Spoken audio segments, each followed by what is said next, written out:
أعوذ بالله من الشيطان الرجيم. بسم الله الرحمن الرحيم. إذا السماء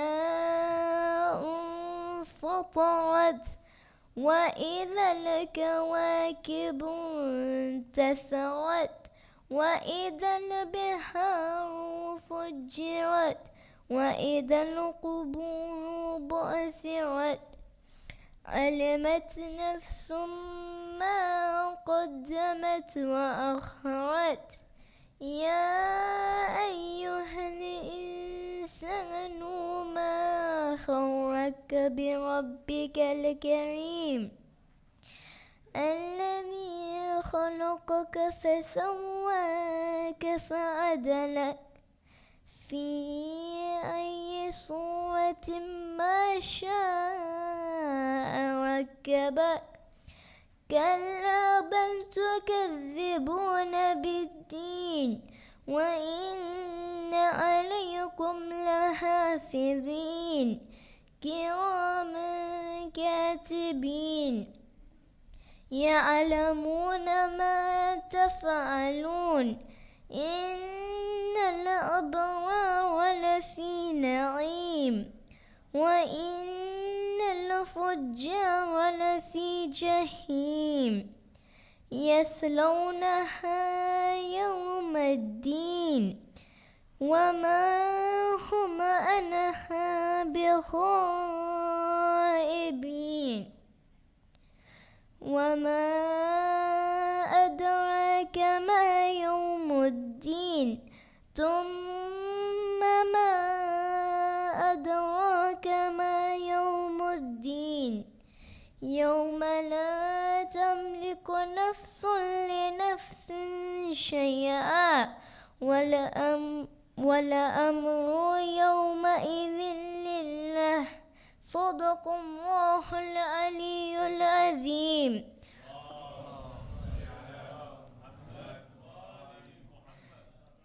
اللهم صل وسلم وزد وبارك على رسول الله وآله الأطهار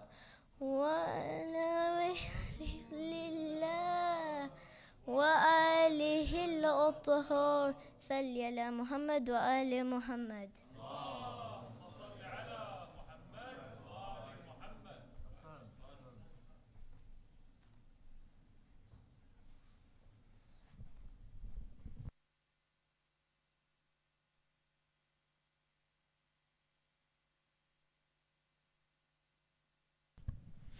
سورة المباركة الفاتحة.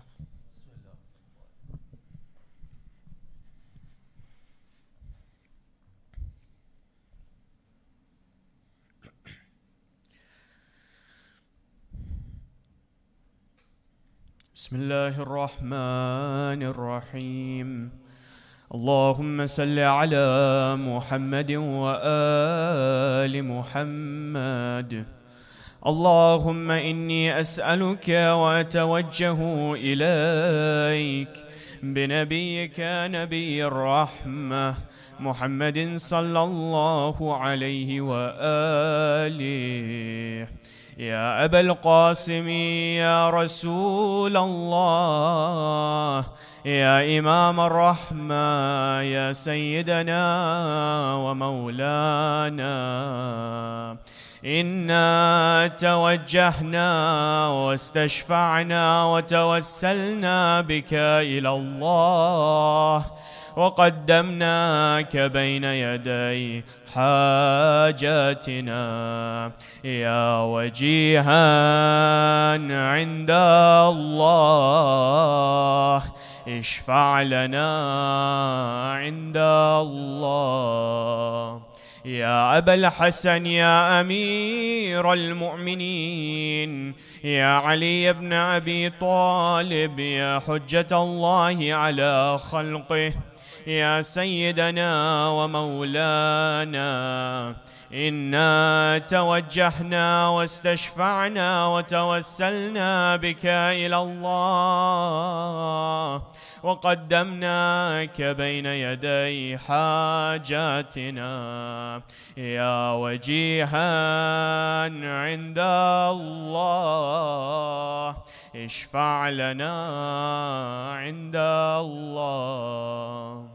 يا فاطمة الزهراء يا بنت محمد، يا قرة عين الرسول، يا سيدتنا ومولاتنا، إنا توجهنا واستشفعنا وتوسلنا بك إلى الله، وقدمناك بين يدي حاجاتنا يا وجيهة عند الله، اشفعي لنا عند الله.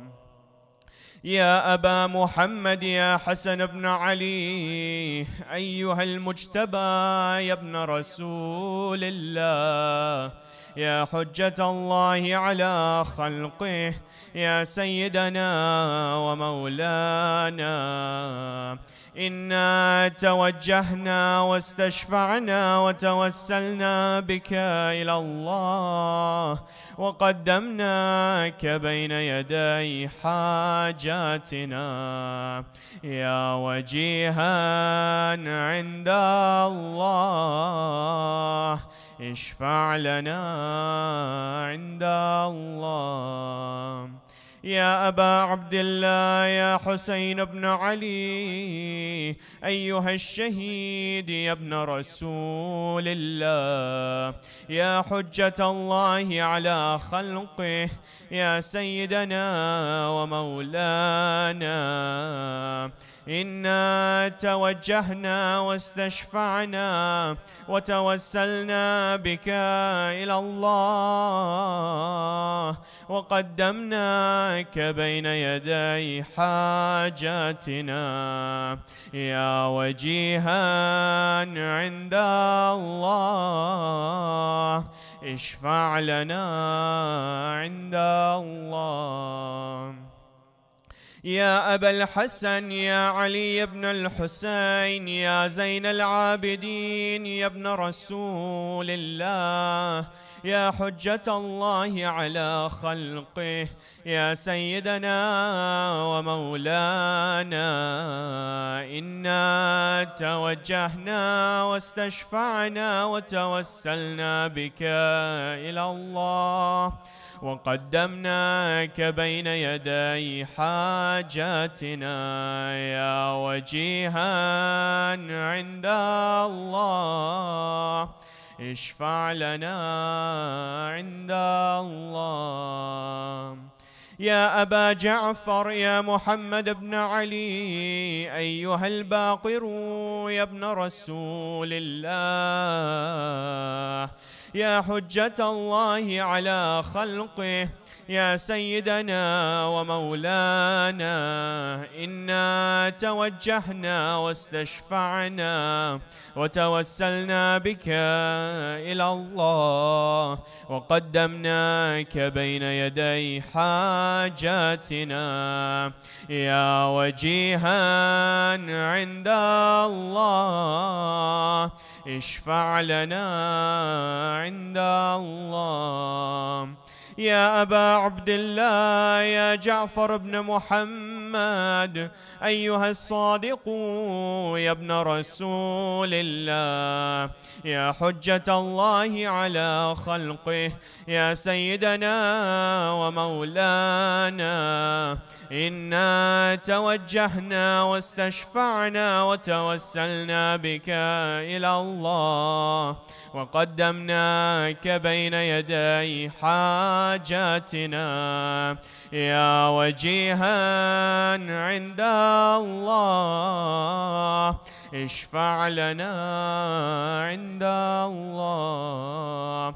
يا أبا الحسن يا موسى بن جعفر أيها الكاظم يا ابن رسول الله، يا حجة الله على خلقه يا سيدنا ومولانا، إنا توجهنا واستشفعنا وتوسلنا بك إلى الله، وقدمناك بين يدي حاجاتنا يا وجيها عند الله،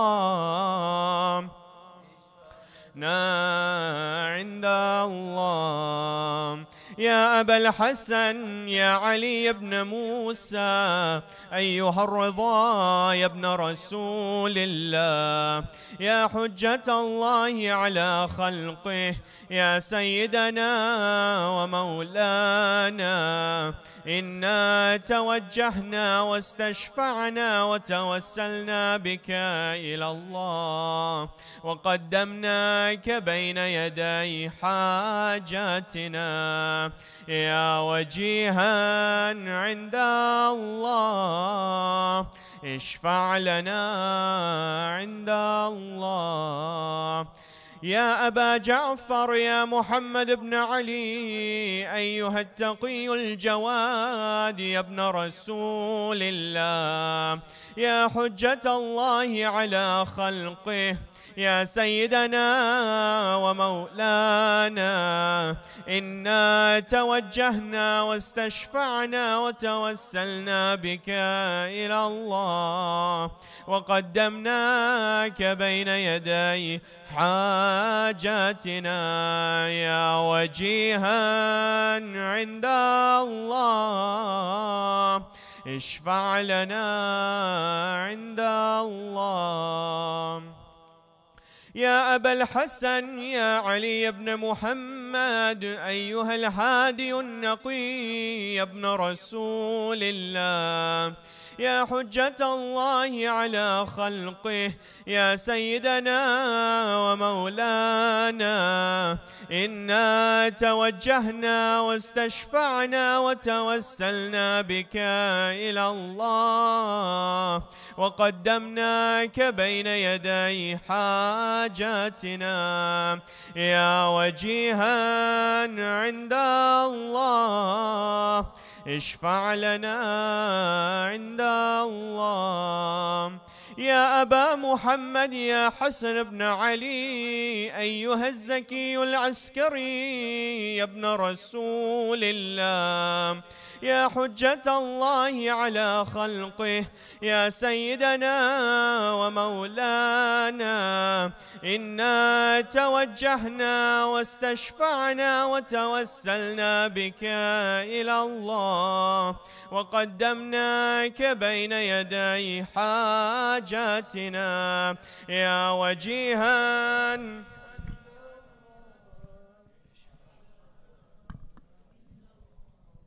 يا وسي الحسن والخلف الحجة أيها القائم المنتظر المهدي يا ابن رسول الله، يا حجة الله على خلقه يا سيدنا ومولانا، إنا توجهنا واستشفعنا وتوسلنا بك إلى الله، وقدمناك بين يدي حاجاتنا يا وجيها عند الله، اشفع لنا عند الله يا وجيها عند الله، اشفع لنا عند الله يا وجيها عند الله، اشفع لنا عند الله. حاجات.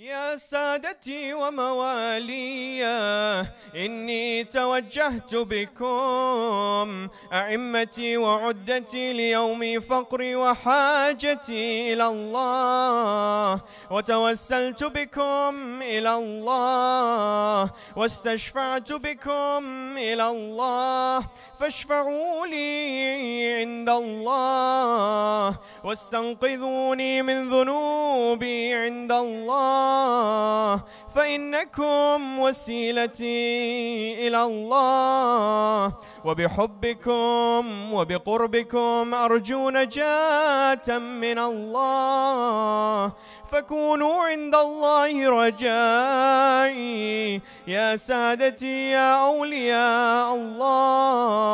صلى الله عليهم أجمعين، ولعن الله أعداء الله ظالميهم من الأولين والآخرين، آمين رب العالمين.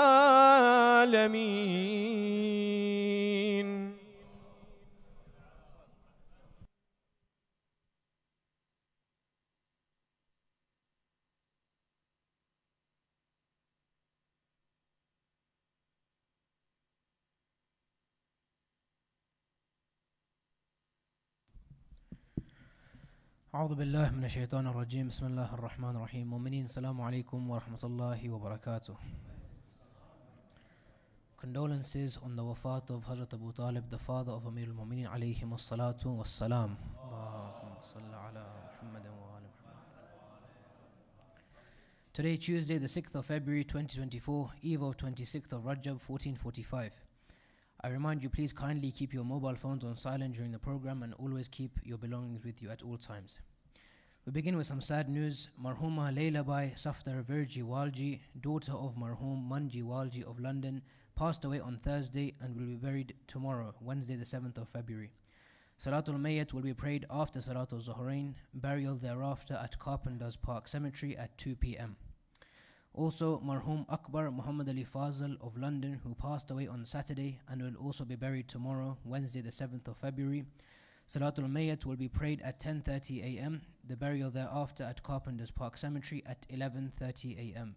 Please remember them and all Marhumin with Al-Fatiha.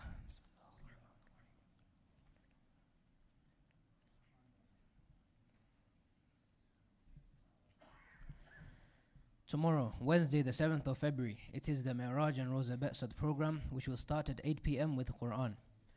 And on Thursday, the 8th of February, Jumeirah and the start of Imam Hussein alayhi salam's journey to Karbala, the occasion marking Imam Hussein alayhi salam's journey to Karbala. The program will start at 8 p.m. with Surah Yasin and a majlis by Shaykh Abbas Ismail. The Hujjat membership subscriptions for the year 2024 are now due. You can pay either online or at the Treasurer's desk. And for the month of Ramadan, boys over the age of 14 who wish to recite du'as during the month of Ramadan, kindly email recite@hujjat.org. Boys under the age of 14 kindly refer to the annex team. And girls aged 5 to 14 are requested to email ydd@hujjat.org for auditions of the 3 short du'as and du'a iftitah. Please also kindly donate generously for Hujjat Stanmore refurbishment at the Treasurer's desk or online at www.hujjat.org. And please can we pray in the name of Abu Talib alayhi salam for all those who are unwell with the recitation of 5 times Amma Yujibu. Bismillah, and especially for Muhammad Rafiq Somar and Zinat Zaidi. Bismillah ar-Rahman ar-Rahim. Amma yujibu al-mudhtarra idha da'ahu wa yakshifu as-su'. أما يجيب المضطر إذا دعاه ويكشف السوء. أما يجيب المضطر إذا دعاه ويكشف السوء. أما يجيب المضطر إذا دعاه ويكشف السوء. أما يجيب المضطر إذا دعاه ويكشف السوء. صلوا على محمد وآل محمد. Please welcome Brother Ali Jaffer for Marathia with salawat ala Muhammad wa Ali Muhammad.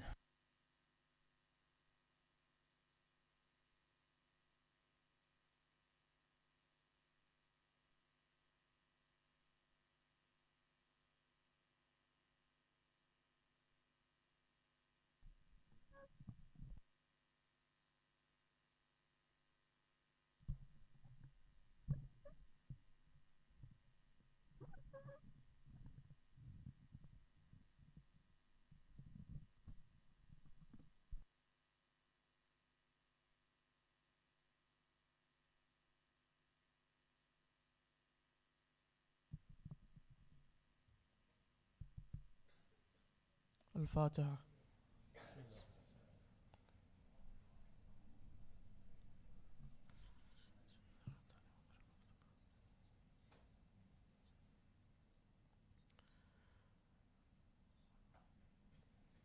پر محمد و آل محمد صلوات.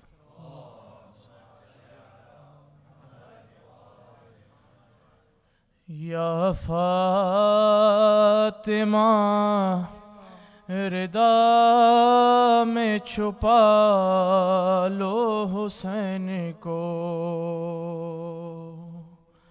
یا فاطمہ ردا میں چھپا لو حسین کو، مقتل میں گر رہا ہے، مقتل میں گر رہا ہے، سنبھالو حسین کو، یا فاطمہ ردا میں چھپا لو حسین کو، پیوست ہے غریب کے پہلو میں برچیاں، تم کو بھی اٹھنے دیتی نہیں ٹوٹی پسلیاں، لے کر علی کا نام، لے کر علی کا نام، اٹھا لو حسین کو، یا فاطمہ ردا میں چھپا لو حسین کو،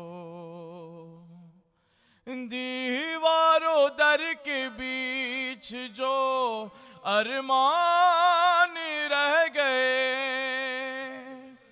رکھی ہوئی تھی دل میں جو محسن کے واسطے، وہ لوریاں بھی آج،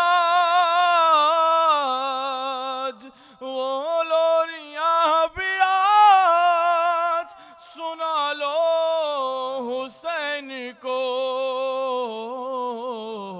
یا فاطمہ ردا میں چھپا لو حسین کو،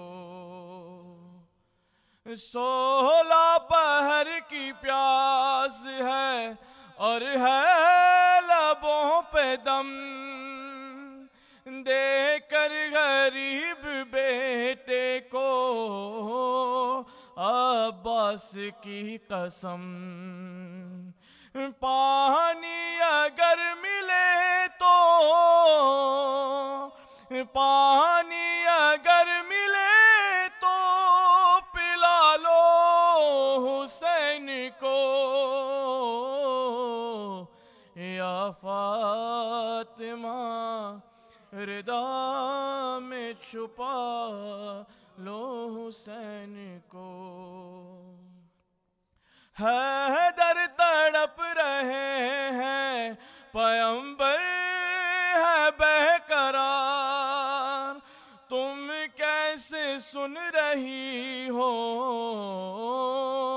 صدائیں یہ بار بار، ایک شور ہے زمین پہ، ایک شور ہے زمین پہ، گرا لو حسین کو، یا فاطمہ ردا میں چھپا لو حسین کو، زینب صدائے دیتی ہے اے بے قرار ماں، زخموں کو مل کے باندھے گی حیدر کی بیٹیاں، خیمے میں ایک بار، خیمے میں ایک بار بلا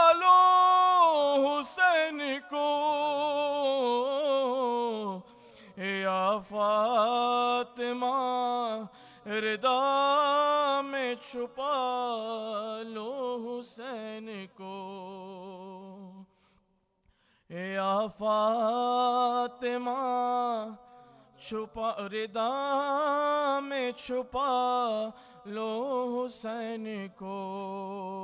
बर मोहम्मद व आले मोहम्मद सलावत।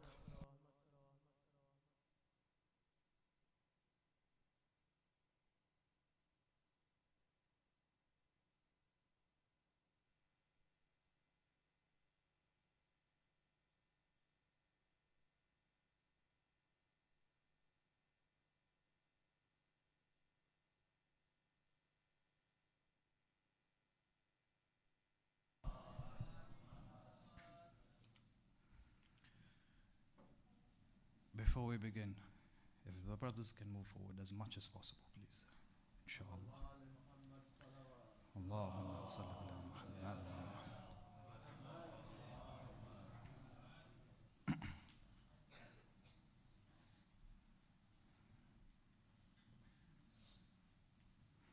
أعوذ بالله من الشيطان الرجيم. بسم الله الرحمن الرحيم. الحمد لله رب العالمين، والصلاة والسلام على أشرف الأنبياء والمرسلين، سيدنا ونبينا وحبيب قلوبنا وشفيع لذنوبنا وطبيب نفوسنا أبي القاسم محمد.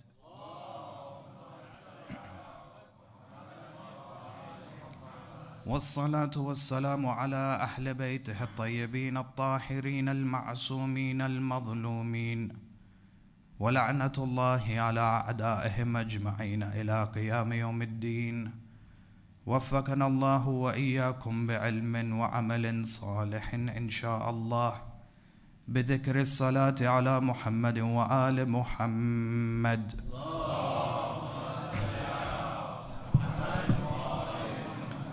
أما بعد، فقد قال الله الحكيم في كتابه الكريم: بسم الله الرحمن الرحيم. ما كان للنبي والذين آمنوا أن يستغفروا للمشركين ولو كانوا أولي قربى من بعد ما تبين لهم أنهم أصحاب الجحيم. آمنا بالله، صدق الله العلي عظيم.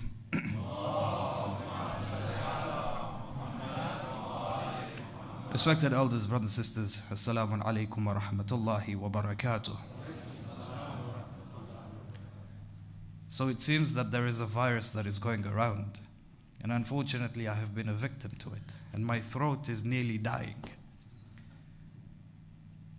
But it's an honor and a privilege to sit here and to speak about Abu Talib radiyallahu anhu.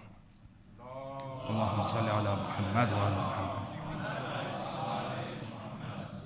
And we have to kind of escape from this thought, this mentality that Abu Talib was just Abu Talib. He was the great Abu Talib. Abu Talib radiyallahu anhu was one of those figures who nurtured the Prophet, likewise Amir al-Mu'mineen alayhi salam. When you read his biography, some of the narrations that are mentioned from the Ahl al-Bayt, which I'll share with you momentarily, when you look at his biographies, there are two major principles that we can learn from his life. The moment that Rasulullah begins his message, the Bi'tha begins, revelation is coming towards the Prophet, he's introducing it to the people, Abu Talib is always there protecting Rasulullah. The protection of Abu Talib towards the Holy Prophet. Abu Talib did not have the finances to support financially the message and the revolution of the Prophet, but he used his influence, his maqam that he had in society as the chief of the Quraysh to protect the Holy Prophet from all difficulties.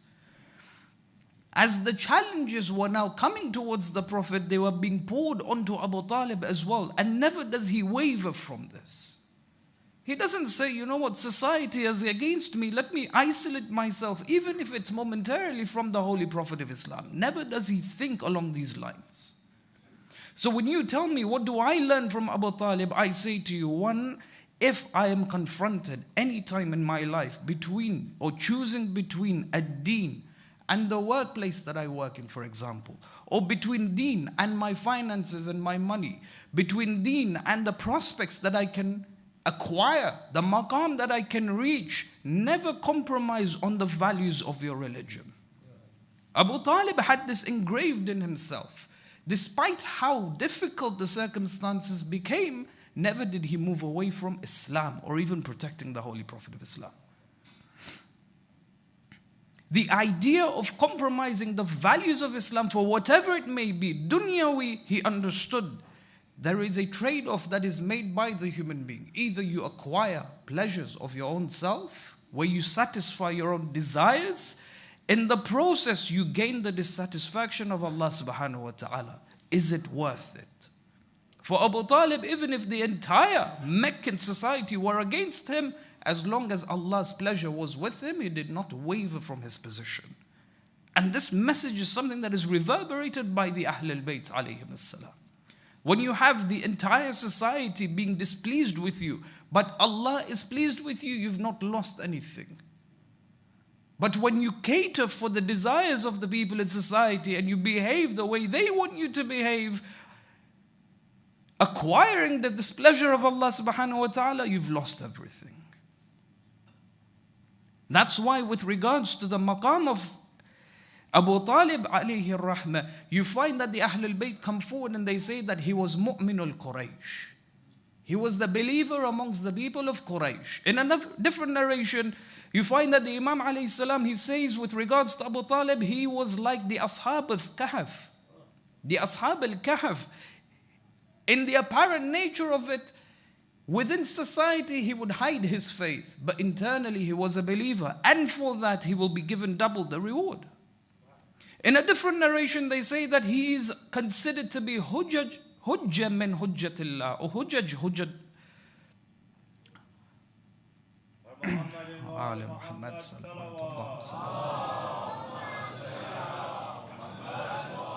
He is the hujjah of the hujjaj Allah.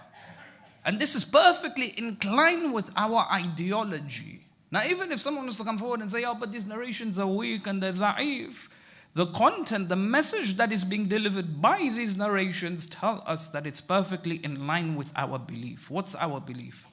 That the earth is not free from a hujjah of Allah subhanahu wa ta'ala. In any time, the hujjah of Allah is always present.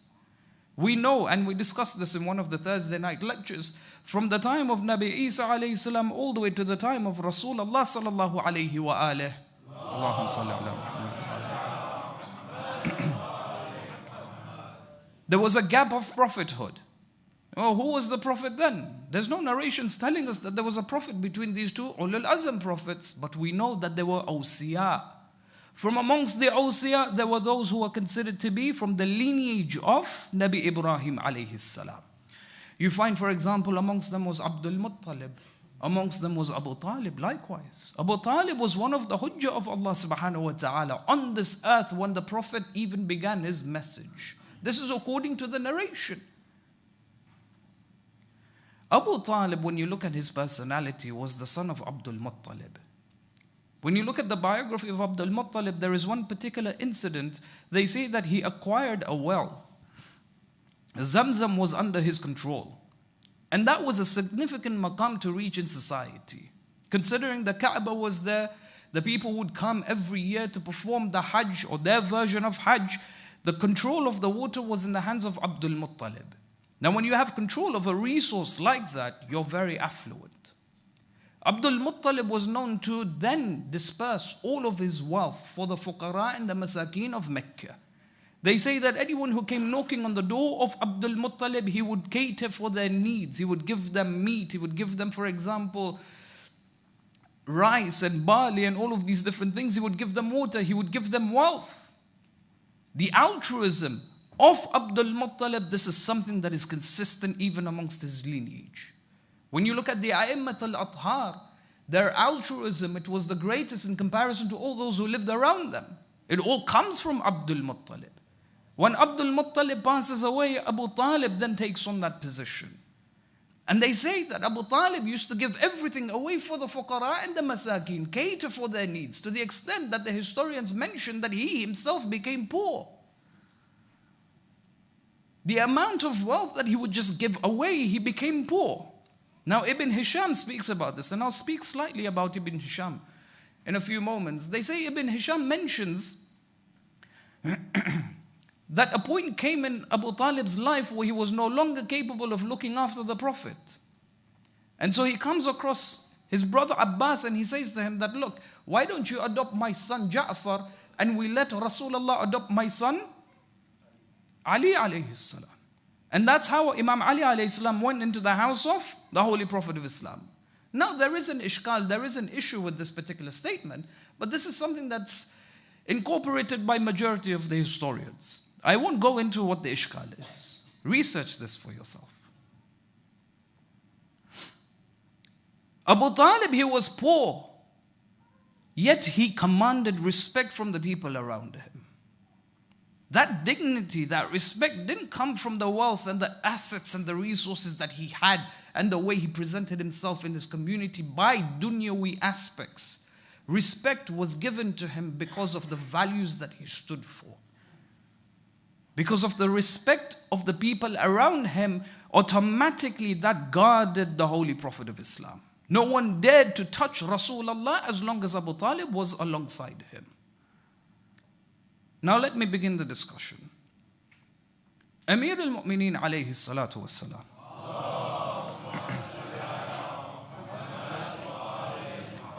There was a point just before the Battle of Siffin where he exchanges letters between himself and Muawiyah ibn Abi Sufyan. So there is correspondence of letters being sent back and forth. In one of the letters, Muawiyah says to Amir al-Mu'mineen alayhi salam, he says, why don't we come under the pact of Abdul Manaf? As in, let's get together. We are all from the roots of Abdul Manaf.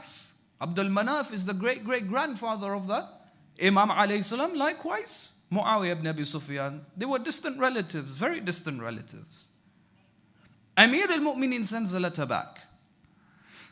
He says, it's true that you say that we are from Abdul Manaf. Walakin, laysa Umayya kal Hashim. Umayyah, who is from your lineage, again, from one of the sons and the grandsons of Abdul Manaf, is not like Hashim. Immediately in this response, the Imam is now separating two lineages. He says, number one, Umayyah is not like Hashim. Wala Harb ka Abdul Muttalib. Harb is not like Abdul Muttalib. Wala Abu Sufyan ka Abi Talib. And Abu Sufyan is not like Abu Talib. He says, Wala taliqu kal muhajir. The freed is not like the slave. Wala mubtilul kal muhiq. And the one who associates with batil is not like the one who associates with haqq. Wa fi aydina fadlun nubuwa. In our hands is the merit of prophethood. Allati qatalna biha al-aziza. He says, through this fadila that we have, that we carry prophethood, we killed many of the honorable ones. Referring to the battle of Badr and Uhud and so on, Ahzab. He says, many of your forefathers, your uncles, your brothers and so on and so forth, they were killed by my hands. There is a distinct difference between your lineage and my lineage. وَبِئْنَا بِهَا الْحُرَّةِ. And through it we sold the freed ones. وَالسَّلَامِ. And the Imam alayhi salam cuts the letter off there. There is a distinguishment that is made between the lineage of Muawiyah and the lineage of Amir al-Mu'mineen alayhi salam. Yet when you look at history, you find such a great personality like Abu Talib, who gave everything he had, who used his influence to protect the Holy Prophet of Islam in the way of Islam, but he died as a kafir. That even today, if you were referred to contemporary works, or even for example the Dar al-Ifta that are there in Coventry and Birmingham, all of them say that all of the narrations appear as if, or they tell us that Abu Talib was a kafir and he died as a kafir. Yet when you look at the biography of Abu Sufyan, the person who mobilized armies against the Holy Prophet of Islam countless times, vilified Allah subhanahu wa ta'ala, used to insult the Prophet, fought to protect the essence of idol worship, In the end, when he does become a Muslim out of force, when the conquest of Mecca happens, when you read his biography, they say that he died as a great companion and he has a position in heaven. His maqam is reserved in heaven. On the one hand, you have someone who dedicated his entire life in the protection of Rasulullah. He is a kafir, he's associated with kufr. But you have another personality who fought vehemently from the beginning until the very end, fighting against Rasulullah, and he's known as a person who is ascribed with Jannah. How did it reach to this stage? What happened that today people have a skewed understanding of who these two personalities are? And it comes back to history and how history has been recollected. Ibn Hisham, I just mentioned him a few minutes ago. Ibn Hisham, he has compiled a book on history, Tarikh or Sirat al-Nabawiyya. One of the oldest, one of the first books of history that has been written that speaks about the biography of Rasulullah. In this book, it's very interesting, as you should know, as to how this book came about. Once you know the history of how the book came about, which is not even a secret because he mentions it in his introduction, then you realize the methodologies and the strategies that he uses to compile his historical text. He says that Mansur al-Dawaniqi, we mentioned him yesterday, Mansur al-Dawaniqi, one of the Abbasids.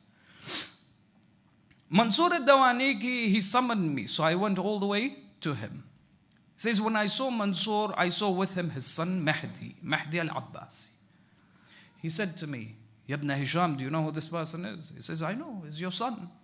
He says, I want you to compile a book on history for my son. A text that speaks about the creation of Allah from the time of Adam all the way to the time of Rasulullah. So he says, I took on this project and I began collecting all of the resources that speaks about the biographies of all of the prophets, including the final prophet of Islam. When I came back to him, I had 15 volumes. Al-Mansur al-Dawaniqi, he says 15 volumes is too much, concentrated into 1 or 2 volumes. So he creates an abridged version, 2 volumes, Seerah of Ibn Hisham, famously known, it's studied even today. If you want to know the biography of Rasulullah, the first book that you refer to is Seerah of Ibn Hisham. It's very much revered. But the context as to how this book came about was what?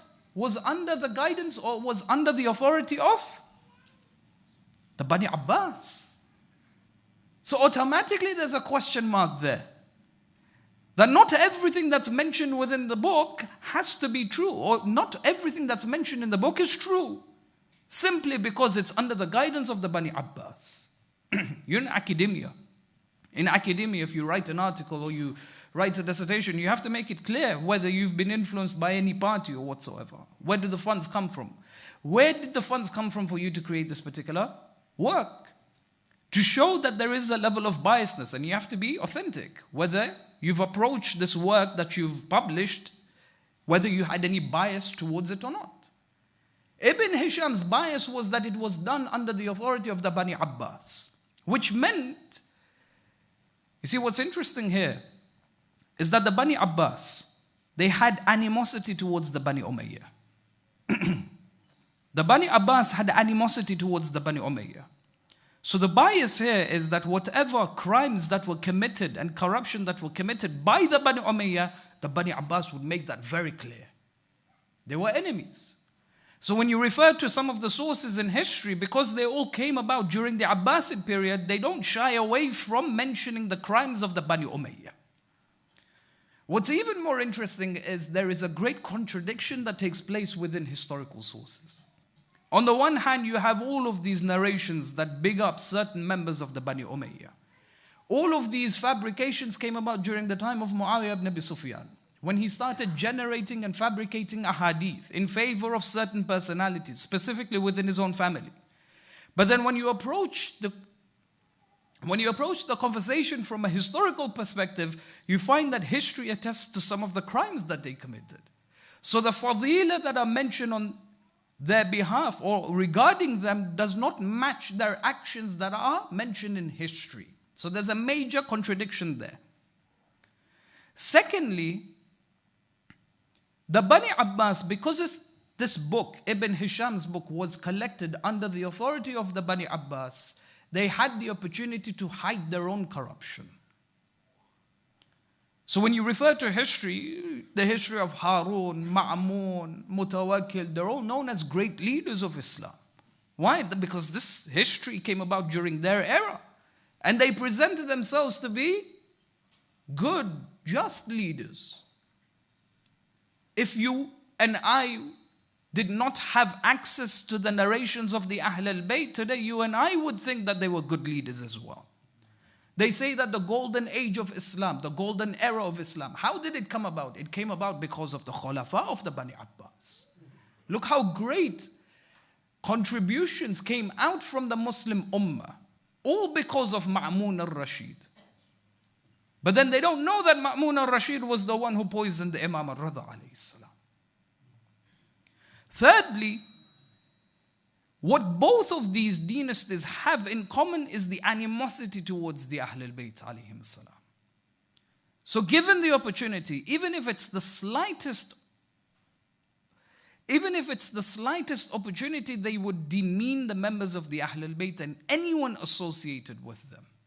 Oppression towards the Ahl al-Bayt was vibrant, as we mentioned last night.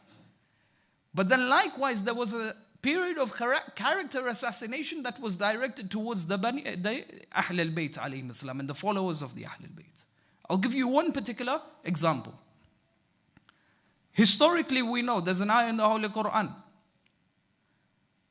When the Holy Prophet begins his message, he invites his closest members, Dhul Ashira. We all know of this, yes? And this is where the fadil of Amir al-Mu'mineen is raised. So the Holy Prophet invites all of his family members. He begins his tabligh at home first before he goes out into the wider community. He invites them the first day, they eat, they leave. Second day, they eat, they leave. Third day, they eat. Then the Prophet then gives a sermon. That I've come with a message. I am a prophet of Allah. I'm connected with Alim al-Malakut. Who will follow me? Ibn Hisham, unlike other historians, when it comes to the fada'il of Amir al-Mu'mineen, he cancels this out completely. He doesn't mention any of it. He doesn't say that in the end when he called out to the people that who will stand and protect me and support me, they will be my caliph and my wazir and my wasi after me. Amir al-Mu'mineen says, I will. And then what does the Prophet say? Ya Ali, you are my wasi, my wali, my khalifa. But this particular merit is taken aside completely. It's not even mentioned. Other historians tend to mention it, but Ibn Hisham doesn't mention it. Why? Because it's under the authority of the Bani Abbas. They say afterwards, the Prophet then begins his message. When he begins his message, they see that the Quraysh of Mecca, they see that the Prophet is now vilifying their gods, their idols. So they pull Abu Talib aside. They say to him, Ya Abu Talib, control your nephew. Control him. He says, you have a noble position amongst us. Seize your nephew's axe. If you have not done so, and you haven't done so until now, this is the time that you start. Control his actions. We cannot bear our forefathers to be vilified, let alone our gods being degraded by his words. So they say that Abu Talib came back to Rasulullah sallallahu alayhi wa alih.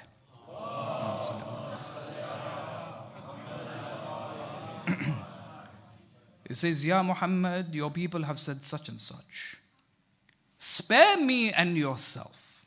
This is what Ibn Hisham says. Now there's a conversation that's taking place between Abu Talib and the Holy Prophet of Islam. He says, spare me and yourself, as in your actions are heavy on me. It's not something that I can bear, and it will bring about damaging repercussions.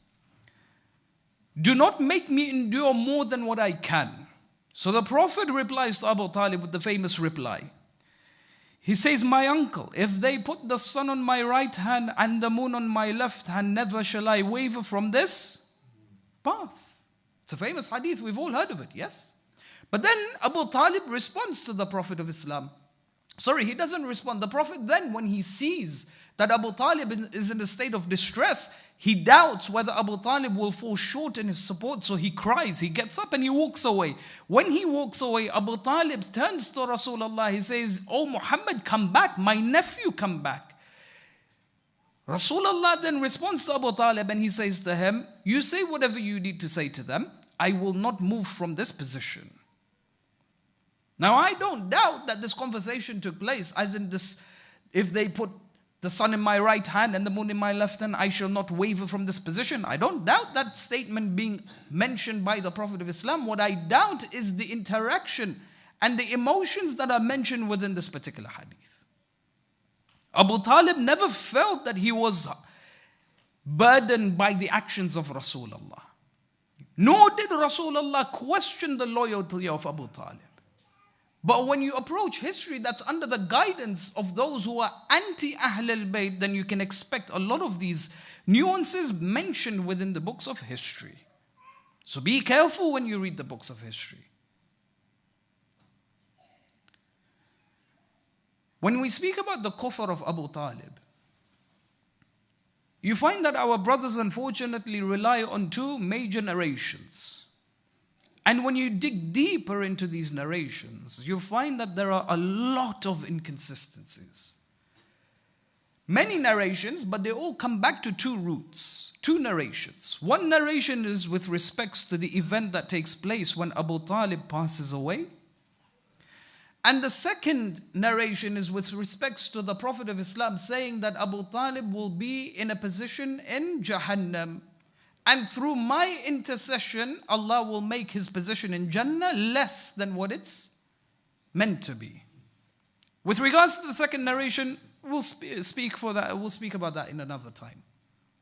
But with regards to the first narration, and it's a very interesting narration, what happened and what transpired in the death of Abu Talib when he was in his deathbed, Sahih al-Bukhari mentions this tradition. And all historians and all ulama from the Jumhur, they always refer to this particular tradition. You see, what's interesting is that when you dig deeper into the validity of the hadith itself, what it does is it opens up Pandora's box. Because when you look at some of the narrators mentioned within the chain, the moment you question one personality and you zoom out, you realize that a lot of the information comes from this personality in terms of fiqh, in terms of tafsir, in terms of aqidah.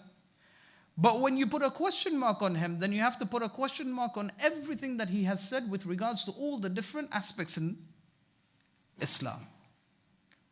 The moment you put a question mark on him and you question all of the information that comes from him in different aspects of Islam, you're now shaking the roots on which Islam was built upon.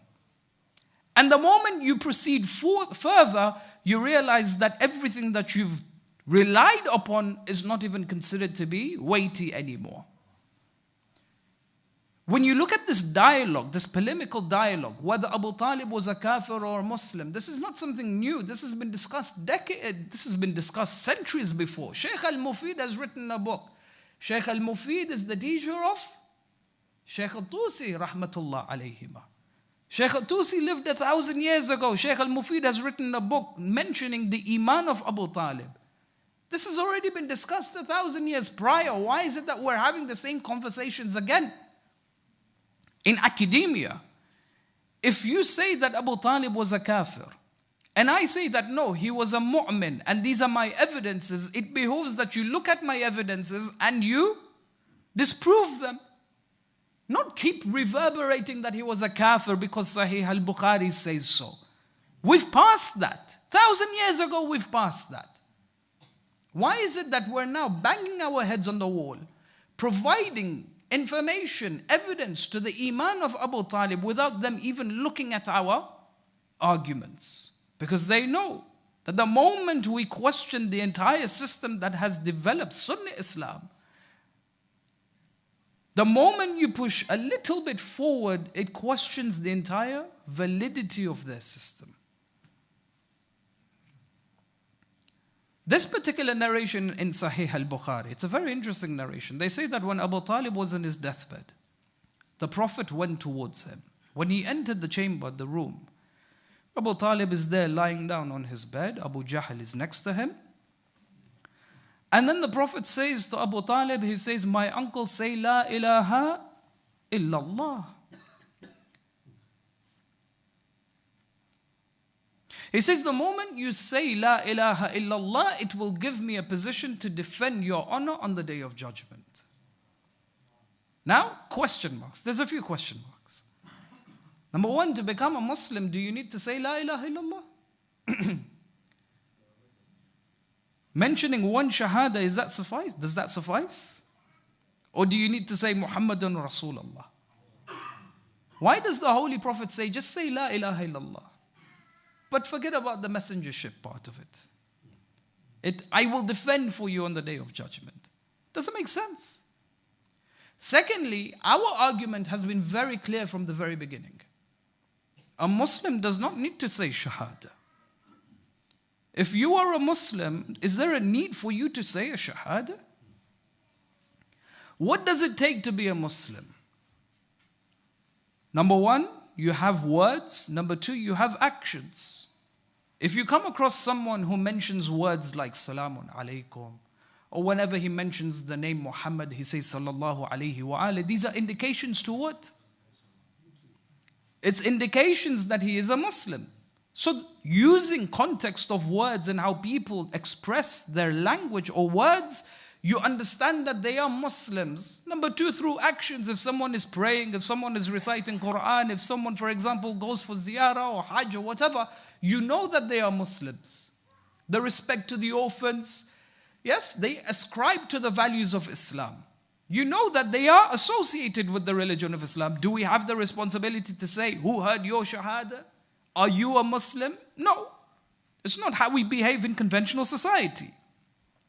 With regards to the words of Abu Talib, remember the narration says, say La ilaha illallah, I will defend for you on the day of judgment. Whereas when you refer to other sources, it's very clear that Abu Talib used to believe in Allah subhanahu wa ta'ala. The first evidence that is often used by historians, they say that he was the one who performed the act between Rasulullah and Khadijat al-Kubra. And he begins the khutbah. He recites the khutbah and he begins the khutbah. He says, Alhamdulillah alladhi ja'alana min dhurriyyati Ibrahim wa zur al-Ismail wa ja'alana baladan haraman. Says, we begin with the praise of Allah who has allowed us to come from the lineage of Ibrahim. Which kafir do you know of praises Allah by his greatest name? Alhamdulillah. This is part of the Holy Quran in Surah Al-Fatiha. Beyond this, there are poetry, lines of poetry, abiyat, over 1,000 lines of poetry mentioned by Abu Talib which have survived us until today. These lines of poetry, they, number one, emphasize his knowledge, his wisdom, the intricacies of his knowledge with regards to Tawheed and the messengership of Rasulullah sallallahu alayhi wa alihi. With regards to Tawheed, he says, Malikun nasi laysa lahu sharikun. This is him describing Allah subhanahu wa ta'ala that he has no equal. Huwa al-wahhabu wal-mubdi'u al-mu'idu. وَمَنْ تَحْتَ السَّمَاءُ لَهُ بِحَقٍّ وَمِنْ فَوْقِ السَّمَاءِ لَهُ عَبِيدٌ. Whatever exists and in the entirety of existence, everything is under the authority of Allah subhanahu wa ta'ala. أَلَمْ تَعْلَمُوا إِنَّا وَجَدْنَا مُحَمَّدًا رَسُولًا كَمُوسَى خَطُّ فِي أَوَّلِ كُتُبٍ. He says, do you not know that we have found Muhammad, a messenger like Musa, who is inscribed in the ancient books? وَأَنْ عَلَيْهِ فِي الْعِبَادِ مَحَبَّةٌ وَلَا حَيْفُ فِي مَنْ خَصَّهُ اللَّهُ بِالْحُبِّ. He says, and that for him, among the people there is love, those who ascribe with Rasulullah, and there is no blame for the one who has acquired the love of Allah subhanahu wa ta'ala. Al-Shahristani has written a phenomenal book, Al-Milal wal-Nihal. It looks into the history of all of the different sects in Islam. When he speaks about Abu Talib, He says that Abu Talib from the infancy of the Holy Prophet of Islam knew that he was the Prophet of Allah. Abu Talib had knowledge of this. He says that one day there was a drought in Mecca. There was a drought in Mecca. And the drought it continued for a long period of time. Everyone was affected. The cattle, the farmlands, everything was affected. What does Abu Talib do? According to Shahristani, he says he took Rasulullah. Rasulullah was still an infant. He came towards the Kaaba. He lifted Rasulullah towards the skies. And he called out to Allah, Ya Allah, through this child, let it rain upon us. Bless us with your rain. Shahristani again narrates, he says that within a few moments, when the specks of clouds were not even seen, all of a sudden clouds began to form in the distance. It came towards Mecca, it began to rain, and the severity of the rain continued for days. People thought that the Kaaba would be destroyed because of the severity of the rain. Ash-Shahristani mentions this. He says then later on in the life of Abu Talib, he compiles lines of poetry talking about this event. He says, وَأَبْيَضُ يُسْتَسْقَى الْغَمَامُ بِوَجْهِهِ.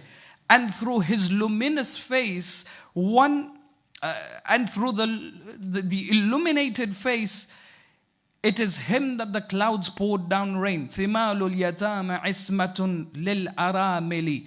He says he is the shelter of the orphans and the widows. يَلُوذُ بِهِ هُلَّاكُ مِنْ آلِ هَاشِمٍ. From those of the Bani Hashim, if they wanted to seek refuge, they would run towards Rasulullah. فَهُمْ عِنْدَهُ فِي نِعْمَةٍ وَفَوَاذِلٍ. He says they would seek blessings and they would seek bounties and favors from him. وَمِيزَانُ صِدْقٍ لَا يَغِيسُ شَعِيرَةً. He is a character who is the balance of justice. He never violates even a grain of barley. Meaning in his trade he is just, he is honest. وَوَزَّانُ صِدْقٌ وَزْنُهُ غَيْرُ هَائِلٍ. He says that he is the correct measurer.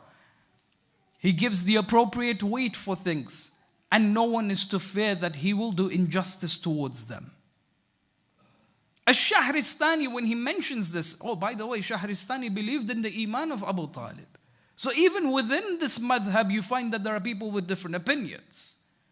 But we're still banging our heads trying to prove the Iman of Abu Talib. Why is this the case? Coming back to the hadith in Bukhari. The hadith continues. Abu Jahl and Abdullah ibn Umayyah, both of them were there in the room present with Abu Talib. When Rasulullah says to Abu Talib, say La ilaha illallah, they both interfere and they say that, Ya Abu Talib, will you leave the religion of Abdul Muttalib? And they kept saying this repeatedly again and again until in the very final moments Abu Talib said, I am from the religion of Abdul Muttalib. Well, question mark. Is there evidence to show that Abdul Muttalib was an idol worshipper? If you're trying to discredit Abu Talib using Abdul Muttalib, that's not the best way of doing so. Abdul Muttalib, according to the sources, he was a Hanif just like Abu Talib, from the lineage of Ibrahim alayhi salam. Then the Prophet of Allah then says to him, well, if this is the case, then I will keep asking Allah's forgiveness for you until Allah forbids me to do so. Upon which the verse was revealed, مَا كَانَ لِلنَّبِيِّ وَالَّذِينَ آمَنُوا أَن يَسْتَغْفِرُوا لِلْمُشْرِكِينَ. It is not for the Prophet or the believers to engage in istighfar for the mushrikeen, even if they are from your family members. Question mark. This ayah was revealed in Medina. It's part of Surah At-Tawbah. Surah At-Tawbah amongst the Mufassirin, they say, was one of the last surahs to be revealed. It wasn't revealed when Abu Talib passed away.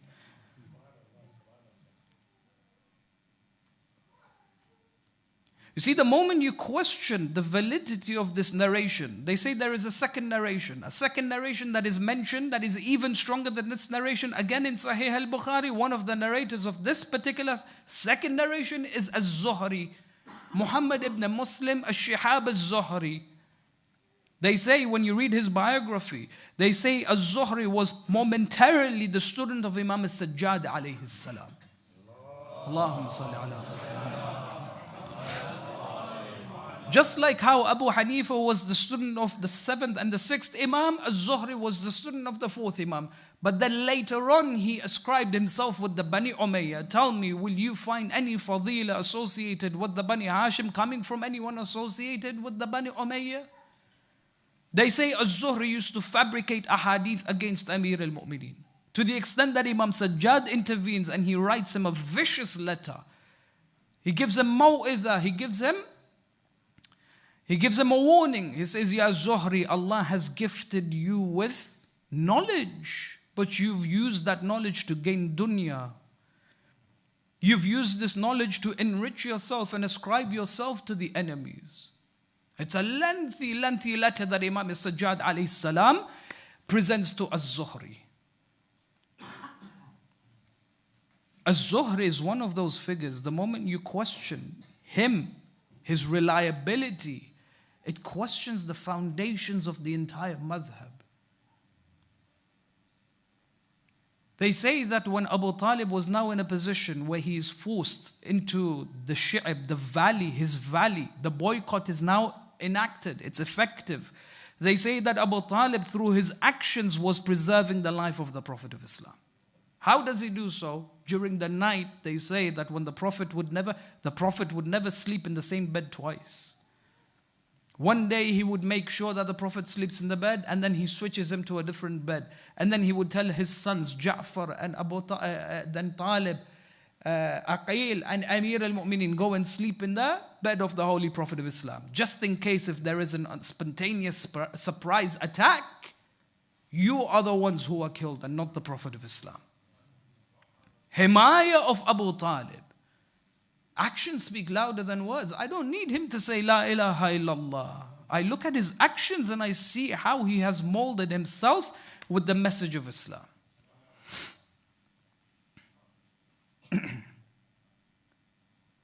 The tarbiyah of Abu Talib towards his children, every one of them were in the service of Rasulullah. With regards to Amir al-Mu'mineen, a lot can be said. Likewise, Aqil, Jaffer, they say he was shaheed in the battle of Mu'tah. Shaheed, is there any maqam greater than shahada? Yet we're discussing his kufr, whether he was a kafir or a mu'min. When you look at his sons, all of them were in the service of Rasulullah. The tarbiyah of Abu Talib was phenomenal. Qu anfusakum wa ahlikum nara, as the Quran says. Protect yourselves, develop taqwa, but then also allow your children to develop taqwa as well. We have that responsibility. Do not compromise on the values of Islam. Teach Islam to our children. Make them the lovers of the Ahlul Bayt alayhim as-salam. This is a ni'mah that has been given to us. We ought to train our children to develop the love towards the Ahlul Bayt. In the end, Abu Talib is now struck with a fever. And he passes away. When he passes away, Rasulullah turns to Amir al-Mu'mineen. He says, prepare the janazah.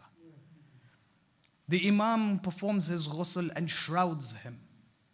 Baba, if he was a kafir, why bother with all of this? The historians say that Amir al-Mu'mineen shrouds the body of his father and they bury him. The loss of Abu Talib was difficult on Rasulullah. The year of sorrow, Amul, Huzn, he grieved after the passing of his uncle. But on a night like this, we say to Abu Talib, Ya Abu Talib, your dedication to Islam, look what the Muslims did to your sons and your grandsons. The crimes against Amir al-Mu'mineen alayhi salam. The crimes against Amir al-Mu'mineen was a crime against Allah subhanahu wa ta'ala. He was killed in the holiest of months, a month that is ascribed to Allah, Shahrullah. Not just within the month of Ramadan, potentially within the greatest night in the year, 19th of Ramadan. This is a crime against Allah, and he left this world on, again, the 21st of Ramadan, potential Laylatul Qadr. He was struck where? In Masjid al-Kufa, one of the 4 greatest masajids in the world. Not just any place, in the vicinity where spirituality is enhanced.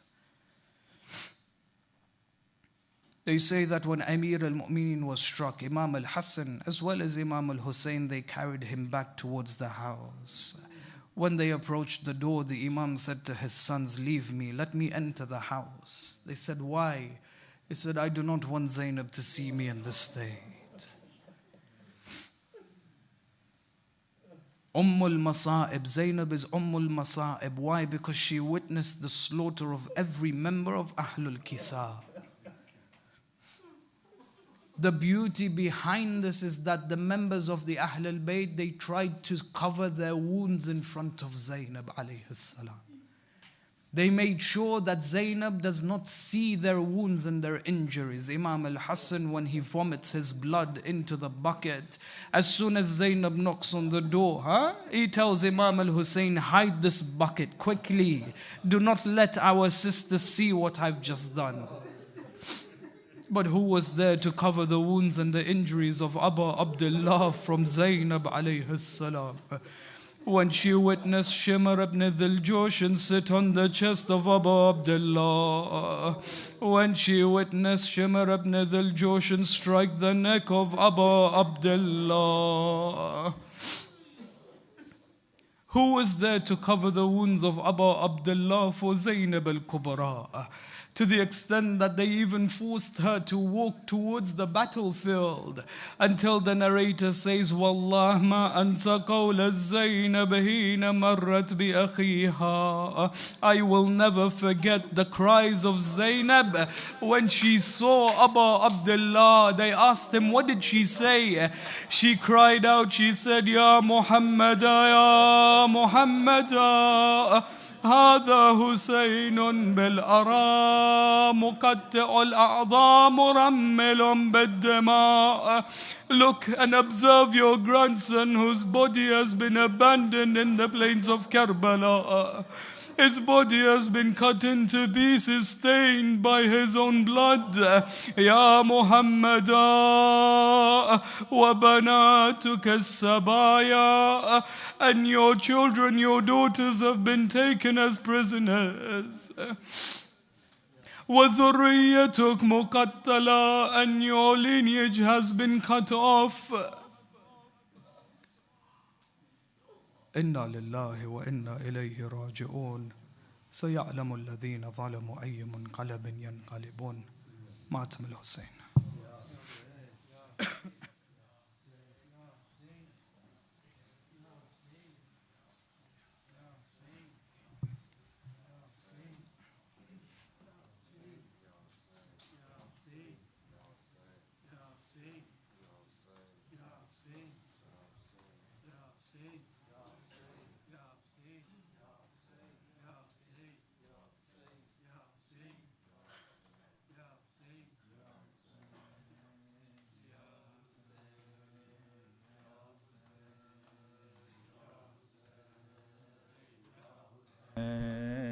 Ya Hussein, Ya Hussein.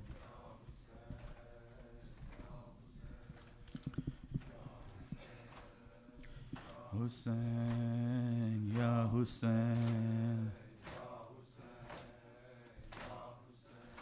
Hashim ke garb, Hashim ke Ya Hussein, Ya Hussein, Ya Hussein.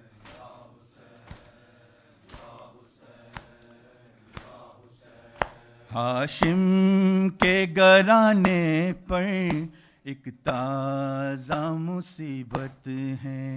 Hashim के घराने पर एक ताज़ा मुसीबत है.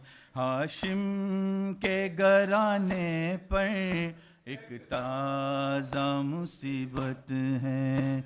दुनिया से अबू तालिब, दुनिया से अबू तालिब जाते हैं, कयामत है. हाशिम के घराने पर एक ताज़ा मुसीबत है. हाशिम کے گھرانے پر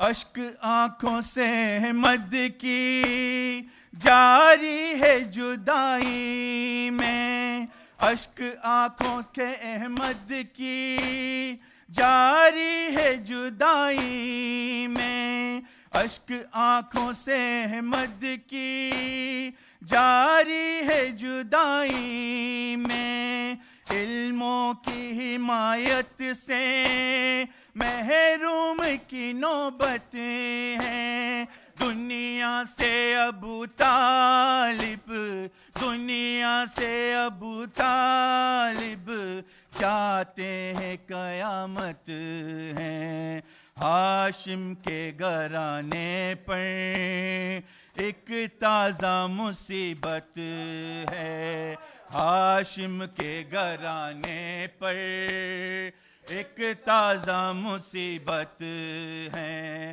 ہاشم کے گھرانے پر ایک تازہ اشک آنکھوں سے احمد کی جاری ہے جدائی میں، اشک آنکھوں سے احمد کی جاری ہے جدائی میں، علموں کی حمایت سے محروم کی نوبت ہے، دنیا سے ابو طالب، دنیا سے ابو طالب جاتے ہیں قیامت ہے، ہاشم کے گھرانے پر ایک تازہ مصیبت ہے، ہاشم کے گھرانے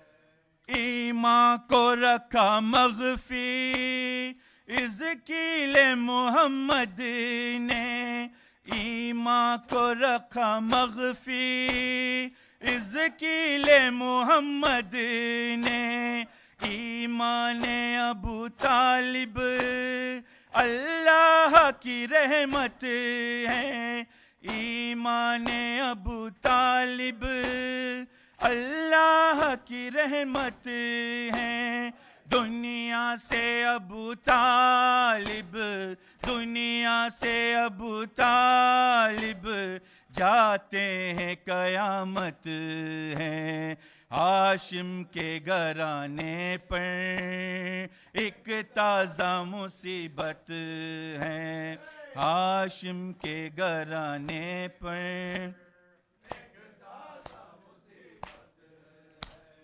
احمد سے مخالف ہیں دنیا کے عرب کیا ڈر، احمد سے مخالف ہیں دنیا کے عرب کیا ڈر، بس ان کے لیے کافی امو کی حمایت ہے، بس ان کے لیے کافی امو کی حمایت ہے، دنیا سے ابو طالب، دنیا سے ابو طالب جاتے ہیں قیامت ہے، ہاشم کے گھرانے پر ایک تازہ مصیبت ہے، ہاشم کے گھرانے پر ایک دنیا سے ابو طالب گزرے تو حکم آیا، دنیا سے ابو طالب گزرے تو حکم آیا، مکے کو نبی چھوڑو اب یہ غم ہجرت ہے، مکے کو نبی چھوڑو اب یہ غم ہجرت ہے، دنیا سے ابو طالب، دنیا سے ابو طالب جاتے ہیں قیامت ہے، ہاشم کے گھرانے پر ایک تازہ مصیبت ہے، ہاشم کے گھرانے پر پر ایک تازہ مصیبت میراث ابو طالب حصہ تھا جو بیٹے کا میراث ابو طالب حصہ تھا جو بیٹے کا احمد کی جگہ ہے در سوئے یہ شجاعت ہے احمد کی جگہ ہے در سوئے یہ شجاعت ہے دنیا سے ابو طالب دنیا سے ابو طالب جاتے ہیں قیامت ہے آسان ہاشم کے گھرانے پر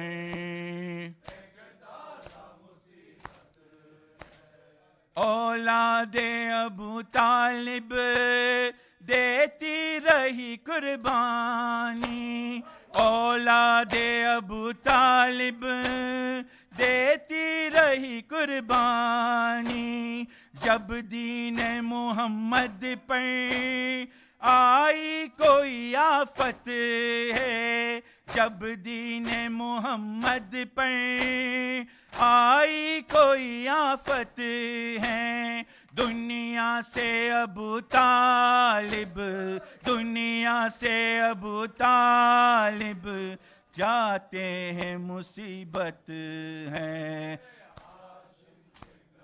نے پر ایک تازہ ہاشم کے گھرانے پر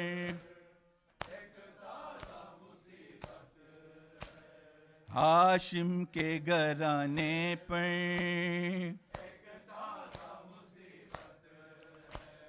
دنیا سے ابو طالب دنیا سے ابو طالب جاتے ہیں قیامت ہے ہاشم کے گھرانے پر ایک تازہ مصیبت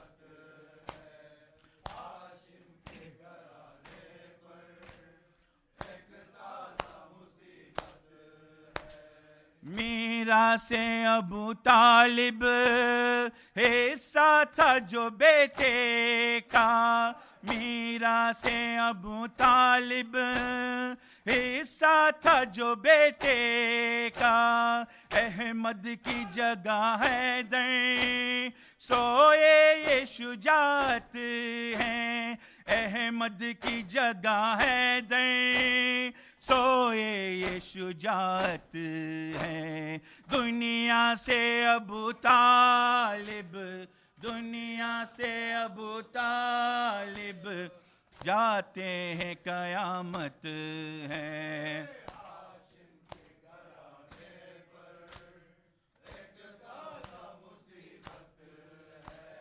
ہاشم کے گھرانے پر ایک تازہ مصیبت ہے ہاشم کے گھرانے پر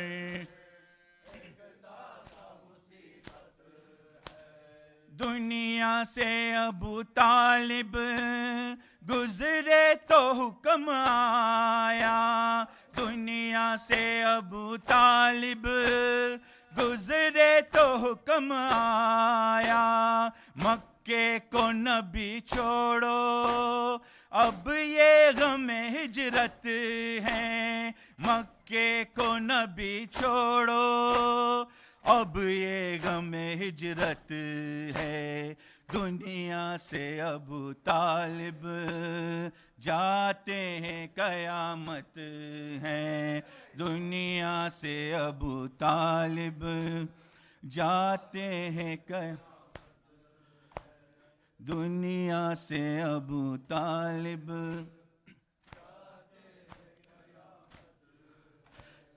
السلام علیک یا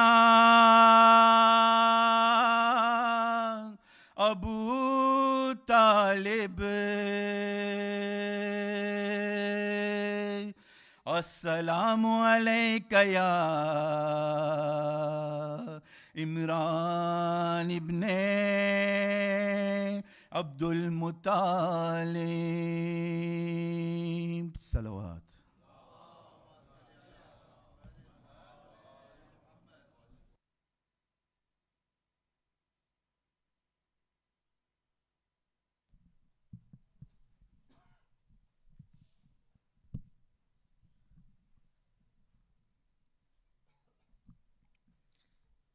زيارة مخصوص حضرة أبو طالب. بسم الله الرحمن الرحيم. السلام عليك يا سيد البطحاء وابن رئيسها. السلام عليك يا وارث الكعبة بعد تأسيسها. السلام عليك يا كافل رسول الله.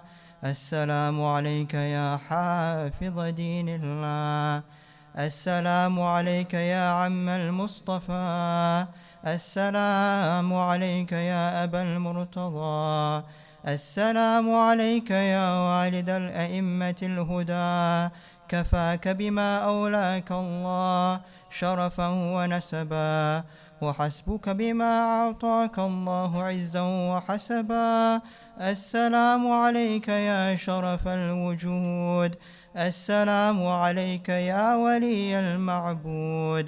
السلام عليك يا حارس النبي الموعود.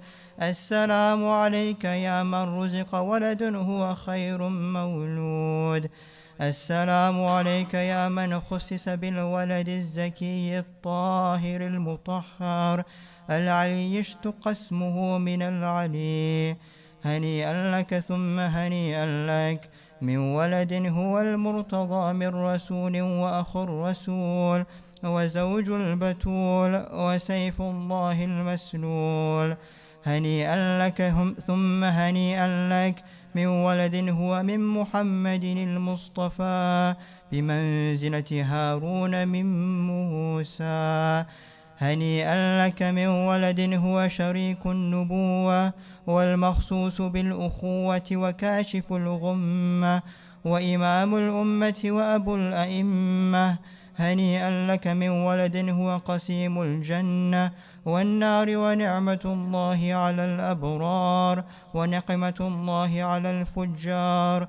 السلام عليك وعليه وعليهم أجمعين ورحمة الله وبركاته. السلام عليك يا رسول الله. السلام عليك يا أمير المؤمنين. السلام عليك يا فاطمة الزهراء. السلام عليك يا خديجة الكبرى. السلام عليك يا حسن المجتبى. السلام عليك يا أبا عبد الله الحسين وعلى 9 المعصومين من ذريتك علي بن الحسين ومحمد بن علي وجعفر بن محمد وموسى بن جعفر وعلي بن موسى ومحمد بن علي وعلي بن محمد والحسن بن علي والحجة بن الحسن عجل الله فرجا وسهل الله مخرجا وظهورا. والسلام عليكم ورحمة الله وبركاته. بسم الله الرحمن الرحيم. كل وليك الحجة ابن الحسن صلواتك عليه وعلى آبائه في هذه الساعة وفي كل ساعة وليا وحافظا وقائدا وناصرا ودليلا وعينا حتى تسكنه أرضك طوعا وتمتعه فيها طويلا برحمتك يا أرحم الراحمين. مؤمنين يالي. Mu'mineen, please be seated quickly so tomorrow can be served safely and efficiently.